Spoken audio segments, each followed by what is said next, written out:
Hey guys, I'm up bright and early to do a brand new video. This video is going to be about the fact that protests do work. I've had this debate with people for years about the fact that protests will work. The reason why most people say, oh, why are they protesting? They're just a bunch of special snowflakes, or why are people doing this way? I think the reason why people do that is because of the fact that protest makes people uncomfortable, and that is the point. Our country was literally started, the American Revolution was started from the Boston Tea Party.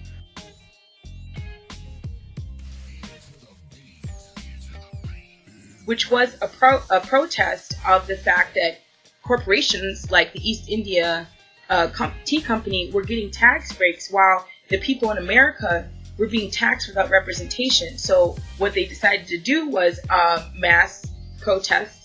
And the guys dressed up in like they were Native Americans, which is so funny, that the fact that they wanted to disguise themselves by acting like someone else did it. But what they did is mass destruction of property. They threw the tea into the harbor, and there were some people who didn't like that. At the time, people hated all those protests. Every protest in history that has accomplished something, the people at the time, there were naysayers, because they didn't understand the connection between civil disobedience and forcing the government to listen to the will of the people. So, I've had this conversation back in 2012 when Bobby Rush, he's a Democratic representative from Illinois, and he wore a hoodie to one of the meetings in the House of Representatives, and I remember having a very spirited debate with people online who were saying that this isn't right, there's decorum, there's better ways to do this. But we need to really look at it in the spirit that we wouldn't even be having this debate had people not protested.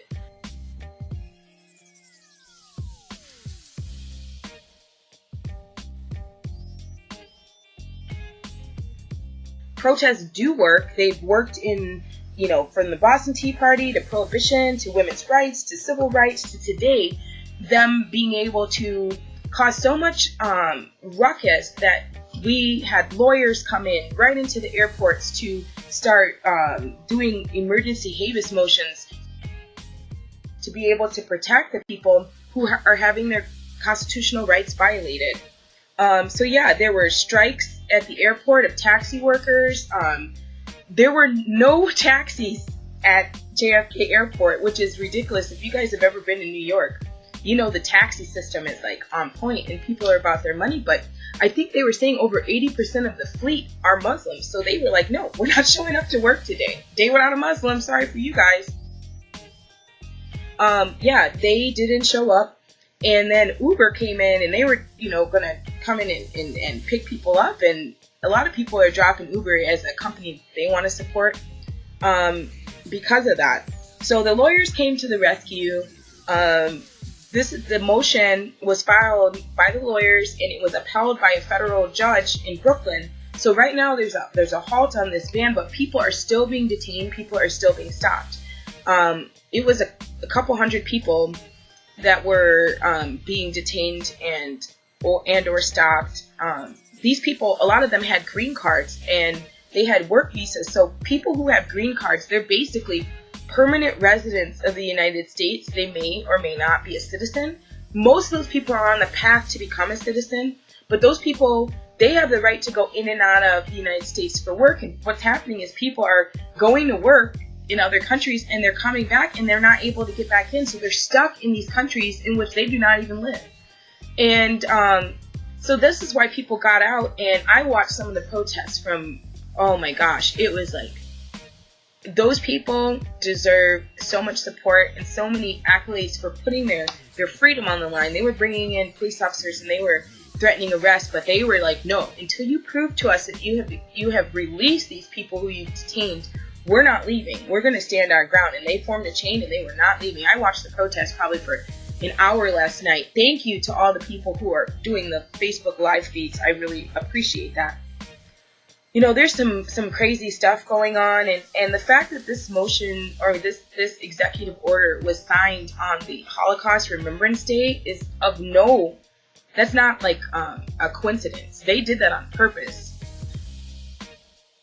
Steve Bannon, who is the chief strategist in the White House, who used to work for Breitbart News, which we all know is a very alt-right leaning, online publication, and they were actually, part of spreading the misinformation about the birther movement.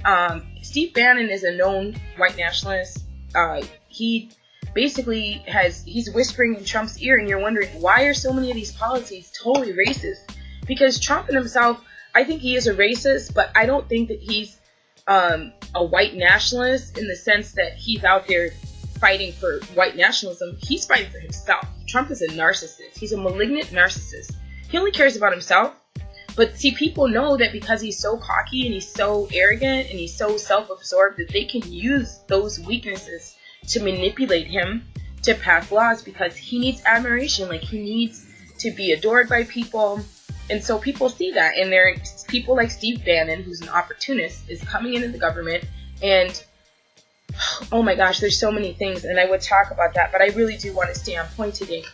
I wanted to talk about also too, I was watching the David Packman show, and he had this video, and it was saying identity politics are killing the anti-Trump movement, which I think is just a super false narrative. I love you, David Packman, but I have to say that you're wrong for saying that. And the reason why I think you're wrong is because of the fact that we need to start being honest about what's going on in the world, and we have to give an historical reference, because obviously people do not know their history. And it's just funny to me that they say, we shouldn't have these identity politics, and we shouldn't be speaking as a black woman, or as a black queer woman, or as whomever you decide to label yourself as.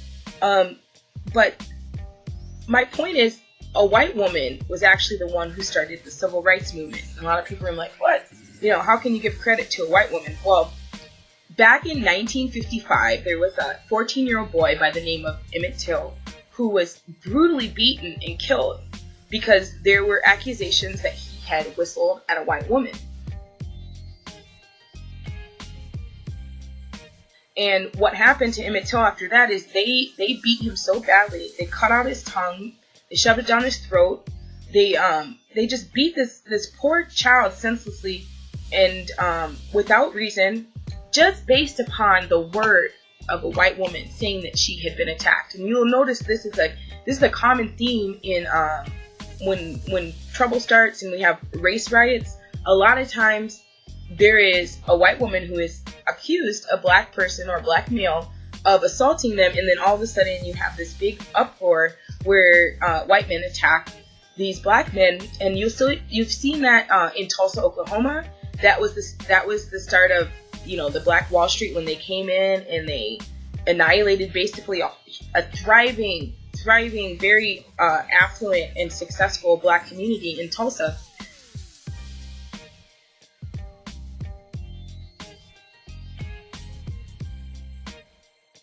A white woman had accused a black man of doing something, and then these people, the white people, literally came into this town and bombed it.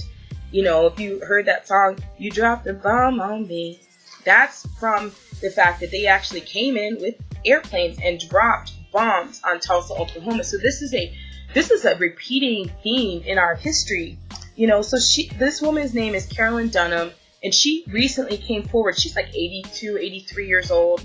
And she came forward, she's doing a tell-all book about the fact that she lied. She lied about this incident, that it never happened, that she totally exaggerated what had happened, and she's taking this to her deathbed, and now her family's in hiding because they don't want anybody to know where they are, because of course they're going to fear retaliation and backlash from that information. But the reason why this is pertinent information is that particular case was what really sparked the civil rights movement, and so that happened in 1955. So for people to say, oh, you shouldn't identify with this certain group, we all need to band together, we need to understand that the history of this country is interlaced with all types of racial politics. With the identity of a black woman comes a lot of struggle, and a lot of times these are perpetuated. The oppression that I feel is perpetuated by the same groups who are telling me not to worry about this, but they're not the groups that are being attacked. They're not the groups that are being, detained at the airport. If you're a white male who who doesn't, have any affiliations with black and brown people, you're not going to really experience any of this. You're not going to see this firsthand the way that we might see it, or the way that women feel under attack right now. And when I say women, I mean white women largely. And, this is a common theme that we're supposed to, bond with different groups, yet we have been oppressed by those same groups. 53% of the white women who voted for Donald Trump. That is a majority of white women in this country voted for Donald Trump.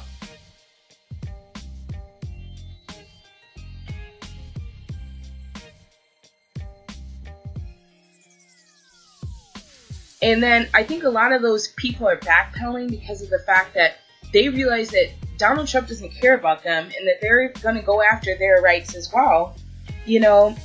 I think that identity politics, which people are shouting out against, is what got Trump in office. The fact that these middle class to poor white people got together and they heard, the same thing that Hitler told the Germans. Oh, the Jews are the reason why you don't have a job. The Jews are the reason you don't have this. And so they were able to use that message of hate in order to soothe people's desire to feel like they're going to be able to make it in life, So they say, oh, these people are your problem. We're going to take their jobs. We're going to take their, kick them out of the country. We're going to kill them. We're going to do a mass genocide. And then you guys are going to have all these jobs and all these, riches and all this abundance that the Jews are stealing from you. So this is a constant theme in history where, if a dictator comes in, they want to turn people against each other. And so I think that we need to be really careful about saying that that we're divided. I don't think that we're divided. I think that we're working through issues. And part of that for me is calling people out. When you hear people make false statements, like the other day somebody wrote, well, women of all colors voted for Trump. No, less than 4% of black women voted for Trump. 53% of white women did. So unless we talk about why is it that more white women voted for Trump against their own interests than they did, than black women.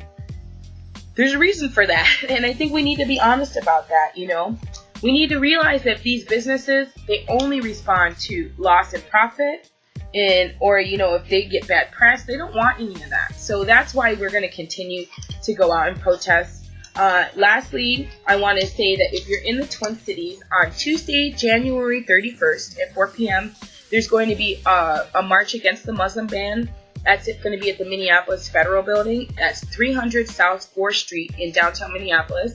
Again, this is Tuesday, January 31st at 4:30.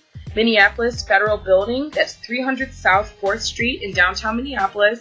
And if you need more information, you can go to Anti-War MN, so that's Anti-War Minnesota on Facebook, and you can get more information. But I just want to let you guys know, protests do work, and we have to fight this. This Muslim ban is totally unconstitutional. It violates the 5th Amendment and the 14th Amendment. The 5th Amendment, protects the people from the government coming in and basically violating your right to live and to prosper and to have the pursuit of happiness. You're not allowed to jail anybody or to detain people without representation, without due process. That's what the 14th Amendment talks about as well. So we need to stand up. When we see our government is doing this and we see that they're violating our constitutional rights, we need to stand up regardless of how we feel about protesting. They do work. And if they didn't work, I wouldn't be sitting here talking to you right now. They do work. So let's support everybody. Let's get down to the Federal Building in Minneapolis on Tuesday, January 31st. And always resist, you guys. Resist this Trump administration of hate.